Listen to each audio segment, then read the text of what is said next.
సాధారణంగా మన భారత కెప్టెన్‌లకి అస్సలంటే అస్సలు పొగరు కానీ, ఇగో కానీ, నేనే కెప్టెన్‌ని, నేనే రూల్ చేయాలి అన్న ఒక అహంభావం అస్సలుండదు. వాళ్ళలో ఫస్ట్ వరుసలో ఉన్న వ్యక్తి ఎవరన్నా ఉన్నారంటే అది సూర్యకుమార్ యాదవ్. ఎందుకనంటే ద నెక్స్ట్ లెవెల్ సింప్లిసిటీకి తను నిలువెత్తు నిదర్శనం. అయితే మైదానంలో ఒక వింత సంఘటన జరిగింది. అదేంటో ఇప్పుడు మనం చెప్పుకుందాం. ఫస్ట్ బేసికల్లీ అసలు ఈ మ్యాచ్ గెలవడానికి బూమ్రా ఒక కారణం, సంజు శాంసన్ ఒక కారణం అయితే, అక్షర్ పటేల్ పట్టిన ఒక 2 క్యాచ్‌లున్నాయి చూసారా? అది నెక్స్ట్ లెవెల్ గేమ్. అసలు బౌండరీ టచ్ అయిపోతానేమో అని చెప్పేసి, తన ఎదురుగా ఉన్న శివం దుబేకి విసిరారు చూసారా? అది వెంటనే శివం దుబే కూడా అలాగ క్యాచ్ మంచిగా పట్టుకున్నాడు. ఆ సింక్‌తో కుదిరి. అదసలు నా భూతో నా భవిష్యత్ అన్నట్టుగానే ఆ క్యాచ్ ఉంది. కదా!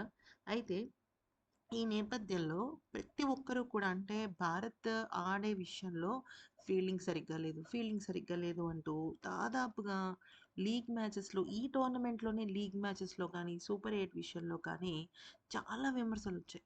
అయితే దాన్ని తట్టుకొని భారత్ ఇంత అద్భుతమైన ఫీల్డింగ్ చేసిందంటే నిజంగా వావ్ అనాలి.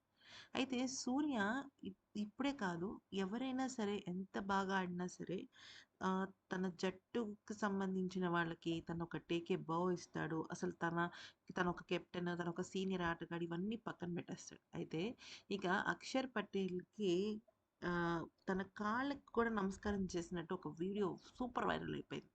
అయితే దానికి సంబంధించి అక్షర్ కూడా చాలా ఎమోషనల్ అయిపోయాడు. అంటే మనకన్నా గొప్ప వాళ్ళ కాళ్ళు పట్టుకుంటే తప్పేంటి? చిన్న, పెద్ద అనేది పక్కన పెట్టేసేయాలి. సో, ఆ రకంగా అన్నమాట. ఈ వీడియో కానీ, ఈ ఫోటో గాని మీకు నచ్చినట్టయితే లైక్ చేసి, సబ్స్క్రైబ్ చేసుకోండి.